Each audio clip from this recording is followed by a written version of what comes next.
It is not wrong to start Sa sa taas. Pero you have to have the heart para sa mga nasa baba. Kumusta ug maayong adlaw kabayan? Welcome back to the Pinoy Expat. My name is Icon and I am your host. Dito sa Pinoy Expat, pag-uusapan natin ang iba't ibang aspeto ng buhay ng Pilipino sa ibang bansa. At ang buhay dito sa ibang bansa, minsan nagsisimula sa baba.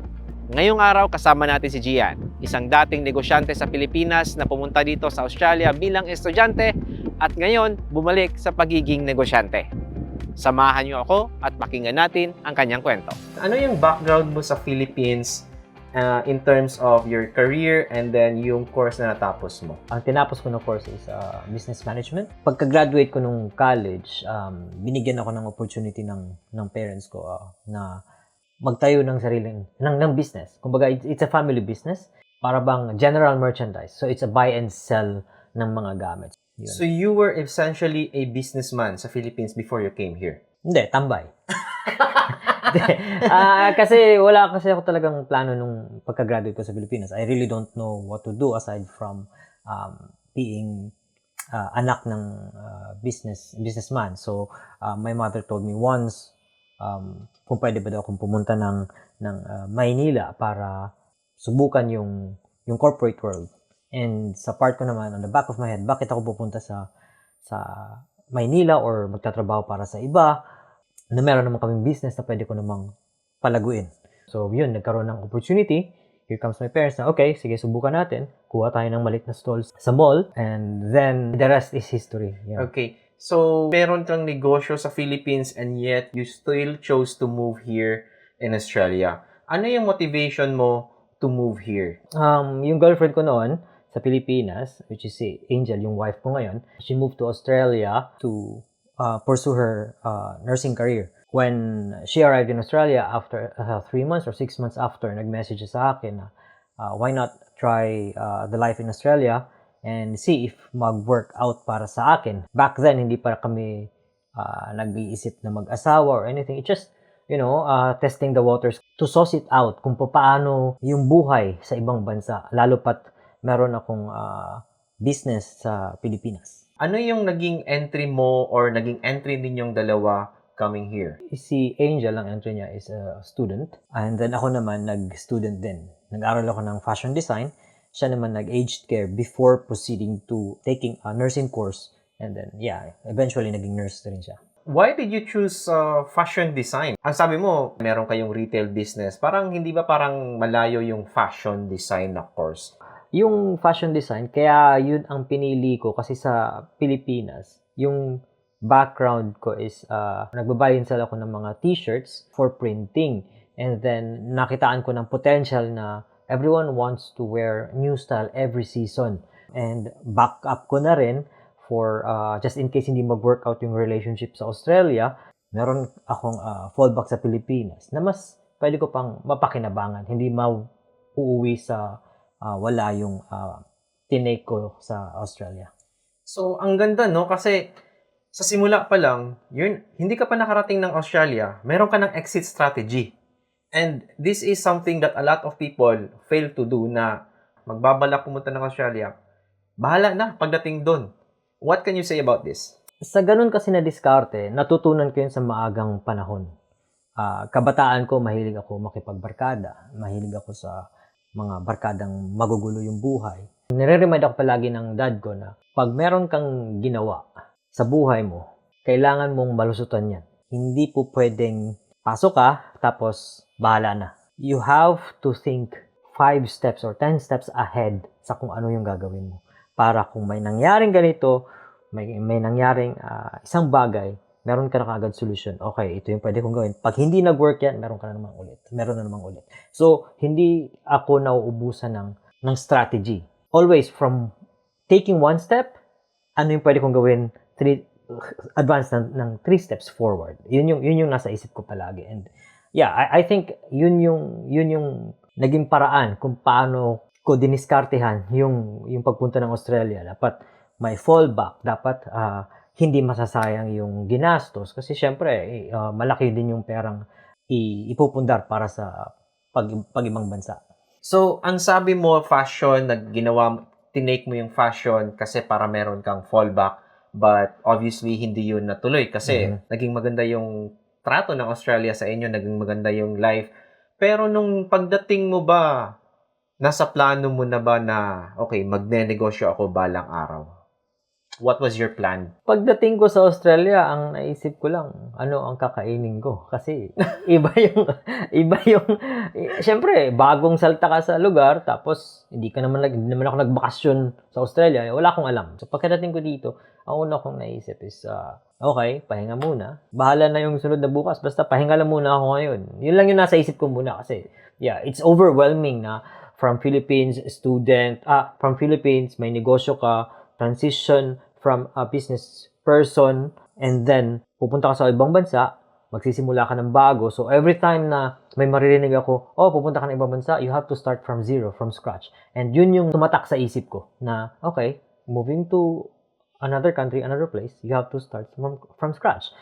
Hindi daw uubra yung pinag-aralan sa Pilipinas, experience mo sa Pilipinas, which is true. Hindi naman ako nagpa-assess na kung ano yung tinapos ko sa Pilipinas, kung tatanggapin ba ng sa Australia. Ang akin is, okay, I'll move to Australia, let's see how it goes. And then pag land ko, nagpahinga muna ako. Meron ako narinig na kwento na pagdating mo daw dito, you only had $200 left in your pocket money? No, it's not 200. It's only 20. $20? Yeah. I fucked up sa airport sa Pilipinas. Sa Pilipinas kasi yung style kasi natin doon is, okay, you'll buy a ticket. Halimbawa, syempre, mom mo yung may pera, so gagamit mo yung credit card ng mom mo. Pagdating ko sa airport, sabi, saan yung credit card na ginamit? Sabi ko, wala. Sabi ko, nandun sa Davao, wala nga naman dadaling ko, sa mom ko yun. Sabi niya, no. You have to bring the actual credit card. Tapos, saka ka namin papasukin. Sabi ko, wala akong anything. Wala akong credit card. Ang akin lang is ticket and passport and then visa. We will not honor that. So, ako naman, nataranta ako kasi yung flight ko today is the only flight papunta ng Australia, and then 4 days after, magsisimula na yung class ko. Kung hindi ko pa kukunin yun, malilate ako sa orientation. So, isip ko, okay, I'll just risk it. Bahala na kung ano man mangyari. Binayad ko yung 900. From what I can remember, I paid 920 Australian dollars. Okay, so I have $80 left. Pagdating ko, okay, $80 left. May binayaran pa ata ako something, most likely travel tax, ganun. Yun lang, meron lang akong $20 pagdating ko sa Australia. Yun lang ang money ko na naiwan to survive for 3 months. $20? Yeah. You survived on $20 for 3 months? Yeah, it's not really literally 3 months, no? Pero pagdating ko, $20, labas na yung mga expenses and all. So, $20, pagdating ko, sinundo ako ng kaibigan. Naji Ibrahim, shout out to you. Thank you so much. And then sa pinsan ni Angel, sila yung nagsundo sa akin sa airport. Hindi ko pa sinabi sa kanila na, okay, $20 lang yung dala ko, ganun. Pagdating ko dun sa saan ako nakakuha ng room, I was thinking, ano ang pwede kong paggamitan sa $20 na makakasurvive ako for 3 months. That's the long plan. 3 months. Long shot na yung 3 months, no? Naisip ko, okay, $20, kailangan ko shrink down. I have to survive for 2 weeks.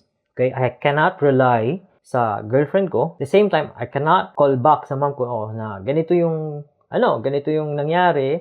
Well, basically, alam nila yung nangyari. Pero, hindi ko na gustong gawing issue yung kakulangan ng funds ko. Kasi masyado ng maraming effort yung parents ko for me. So, ako naman, pumunta ka sa Australia, ito lang yung meron ka, panindigan mo. Pumunta ako ng grocery on the second day. Pagkatapos na nabili ko lang is chicken neck, toyo, bigas, and tsaka oil. Basta 5 items. So, nasulit ko yung $20. It lasted for 2 weeks. Wait. How? How did you... Okay, so yung chicken neck, ginawa kong adobong tuyo. Pagkatapos, luto ako ng ilang cups ng kanin, let's say 5, tapos titipirin ko yun hanggang sa matapos ko yung 2 weeks. So, eventually, I survived for 2 weeks. Leeg lang ng manok at saka kanin. Adobong leeg ng manok. Grabe. So, every day, yun ang ulam mo? Yeah. For 2 weeks? Sa umaga, kanin at saka leeg ng manok. Sa tanghalian, leeg ng manok at saka kanin. Sanay kasi ako nung kabataan namin, ano yung na-serve sa iyo? Ano yung na-serve sa harapan mo para kainin? Huwag ka nang magreklamo. Yan yung kaya ng parents mo. Yan yung pwede mong kainin. For that moment, yun na. So, sabi ko naman sa sarili ko, meron akong kanin, meron akong adobong leeg ng manok, meron pang ibang tao na mas mahirap sa aking kalagayan nung panahon na yon. Naging kontento ako, tapos okay, happy life pa rin. Oo, ganun. Tell us about your business. I do have a photography and video production business. It's been operating, since 2018. 6 years, almost 5, 6 five years. years. Yes. Yeah, yun. So, that's my business, video production and photography. Yung business mo sa Philippines, sabi mo, retail, merchandising, t-shirt printing, and then yung business mo dito, video and photo. Parang ang layo. Why video and photo? Okay, so sa Pilipinas naman, since member ako ng dance community, I was looking for an avenue na makapture yung kanilang mga, the event. Okay, siguro bili ako ng camera, record lang, tapos subuko na mag-edit. So everything was self-taught back then sa Pilipinas. Capture ng events, sa dance community, it was a practice ground ko yun ng pag-practice ng video. Dati kasi sikat yung mga music videos, dance videos. Wala pa yung mga TikTok na, wala pa tayong mga ganun noon. So ako, capture lang, tapos edit, tapos lagay sa YouTube. YouTube was really big nung panahon na yun. Yun, nakitaan ko na, okay, pwede palang mag-work. Pagdating naman sa Australia, nawala yun. Okay? Nawala. Kasi nga, you have to start somewhere. So yung photo and video, come and go. Parang ang hirap, student, tapos video.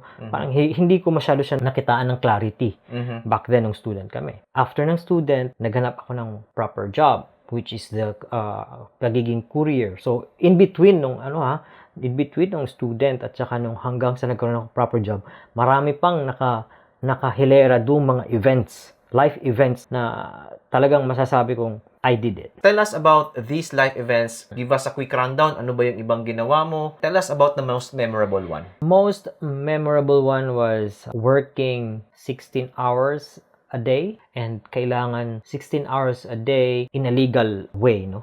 So, I have to wake up around 4 a.m. Pagdating sa work, 6:30. Work ko noon is upholstery. So, that job will last up until 4:30 p.m. Next na job ko, tighugas ng lanera. Malalaking lanera, pinaglulutuan ng cake para sa airport. So, sa airplane. Dishwasher. Sa airport? Yes, airport. Tapos, doon ako from 5:30 hanggang alas 11 ng gabi. So, that is how many hours? Another 6 hours? Something like that. Yun yung naging 16-hour shift. So, sabi ko naman doon sa boss ko, boss, ayoko na nung work. Ayoko na maghugas kasi sumasakit na yung kamay ko and hindi ko na ma-move. Next 3 days, nag-message siya, would you like to work doon sa airport? So, yung cake factory, sila yung nagsusupply ng cake para sa flights ng plane.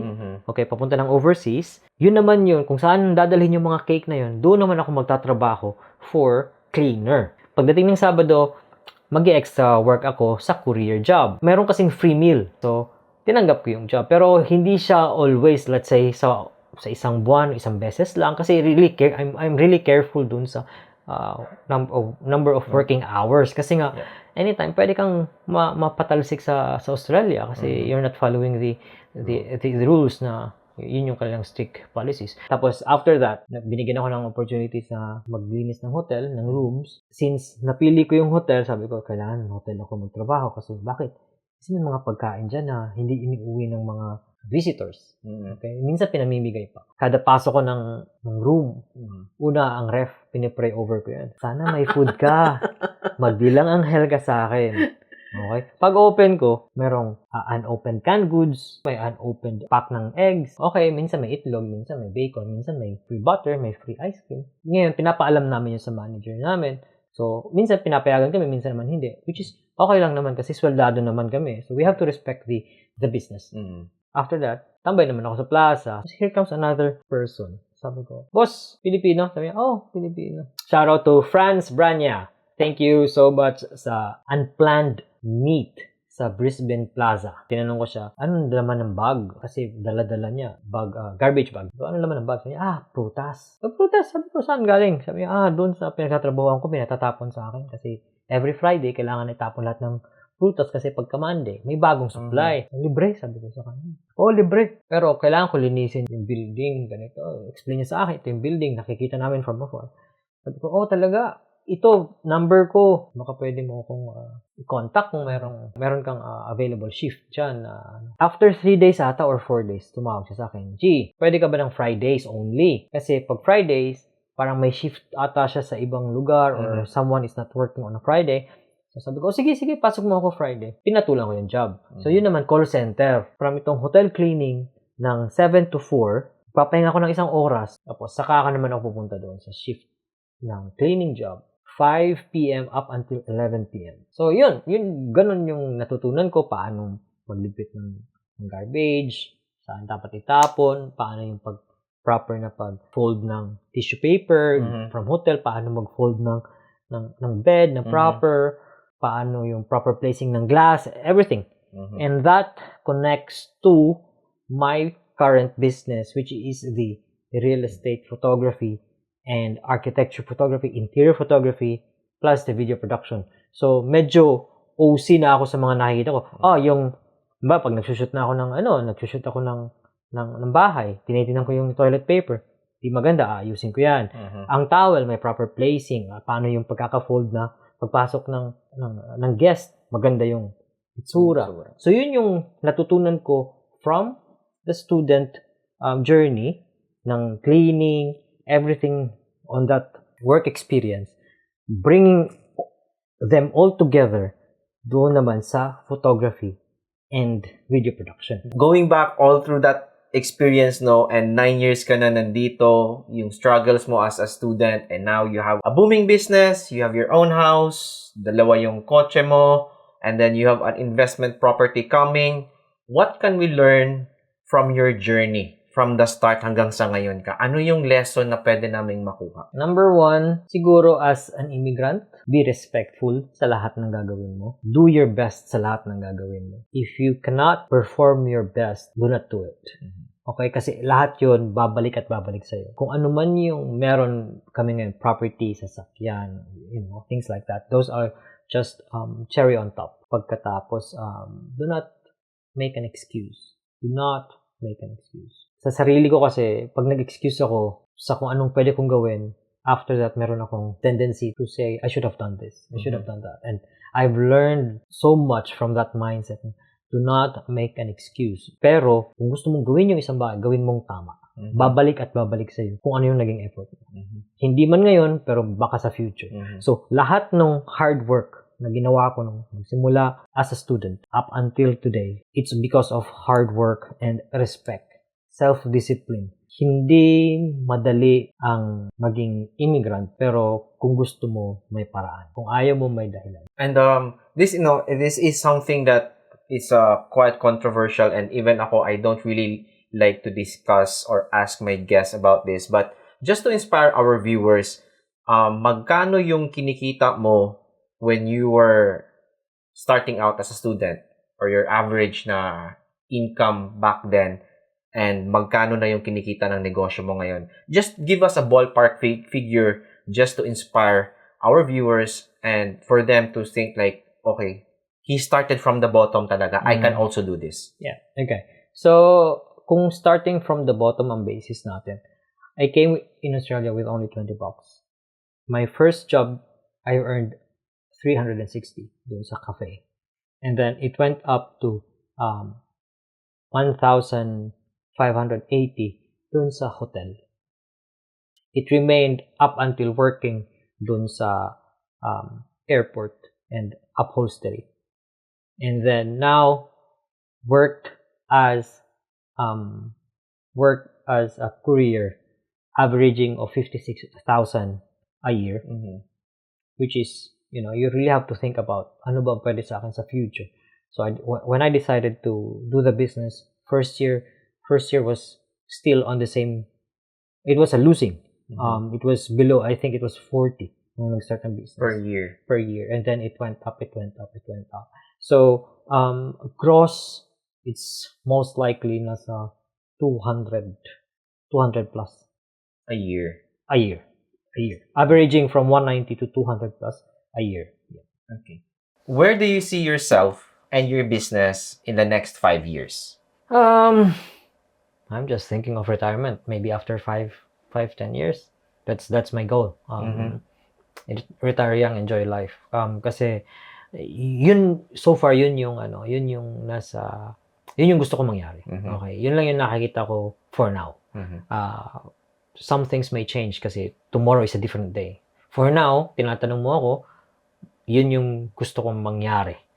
Ahead of me, 5-10 years from now, early retirement and enjoy the luxury of like being an Australian citizen. At what point mo nasabi sa sarili mo na tama yung decision mo or decision ninyo ng girlfriend mo back then na pumunta at lumipat dito sa Australia? Mahirap yung tanong at one point nasabi ko sa sarili ko na tama yung Kailan ba? Was it when your business was booming? Was it when COVID hit. Okay. Okay? So when COVID hit, dun ko nasabi na ang ganda pala sa Australia. Kasi nandun yung government support. Kahit maliit, merong government support. And then, merong mga vaccinations na free and all that. So, dun parang big hit yun sa amin na ito yung buhay sa Australia kapag mayroon nagkaroon ng disaster. Meron din naman siguro sa Pilipinas. Pero kasi, yung situation ko sa Pilipinas is like, I'm far from floods. I rarely experience typhoon. Something like pwede mong maiwasan kung saan ka nakabase sa Pilipinas. But when COVID hit, dun ko nasabi na, okay, tama yung decision namin na nagstay sa Australia, naging citizen sa Australia, and then, contribute sa Australian economy. So, nasabi mo na buti na lang nandito tayo sa Australia. Parang ganun. Hindi buti na lang. But, thankful. right. Okay. Thankful kami na nandito kami sa Australia. Okay, and last question, any words of advice or maybe words of inspiration and motivation to our viewers who are planning to migrate abroad, start somewhere new, maybe mag-start din sila ng student or maybe become really a full immigrant. Any words of advice and words of motivation, inspiration for them? Sa mga nagbabalak na pumunta maging migrant or let's say sa life, you have to start something for yourself at saka kung ano yung gusto mo. We tend to listen to people, parents, friends, na ito dapat na gawin mo, no? Ito dapat na gawin mo. Gawin mo yan, gawin mo yun. Ikaw, tinanong mo ba yung sarili mo, ano ba yung gusto kong gawin? You have to start questioning yourself. What do I want? Isipin mo kung ano yung gusto mong gawin, planuhin mo kung paano mo gagawin yung gusto mong mangyari. While not offending yung mga people na nagsasabi, ito ang dapat mong gawin, ito ang dapat mong gawin, ganito dapat. Pakinggan mo sila, pero you have to listen to your gut. Okay. Number 2, iwasan na maging choosy. Kung gusto mong umasenso as a migrant, as an immigrant, huwag maging choosy. You really have to start somewhere. Okay? You have to start from the bottom. Kasi, on my point of view, if you start from the bottom and then you work your way up, marami kang makikilala on the way up. You'll see good people, you'll see bad people, you'll see red flags. You'll know ang diskarte sa buhay and you can say, okay, ito yung nagawa ko noon, what can I do? If you bring your ego with you, like, ganito ako sa Pilipinas, ganito ako sa ibang bansa, pagdating ko ng Australia, dapat ganito pa rin ako. Then nandun ka sa taas. Alright? Pag nandun ka sa taas, marami kang matatapakan sa baba. Kasi you cannot relate with them. It is not wrong to start sa taas. Pero, you have to have the heart para sa mga nasa baba. Kasi yun lang yung paraan paano mo maiintindihan kung ano yung journey nila.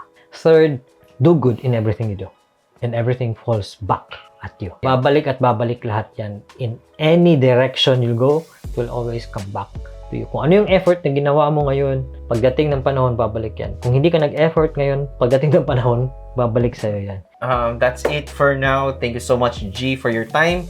Maraming salamat po. Guys, if you want to follow G on follow their social media accounts, ayan, nandyan sa links sa description. And once again, this has been another wonderful and inspiring episode of the Pinoy Expat. Make sure to follow us on all of our social media channels as well. Thank you guys. My name is Icon and you're watching the Pinoy Expat. See ya!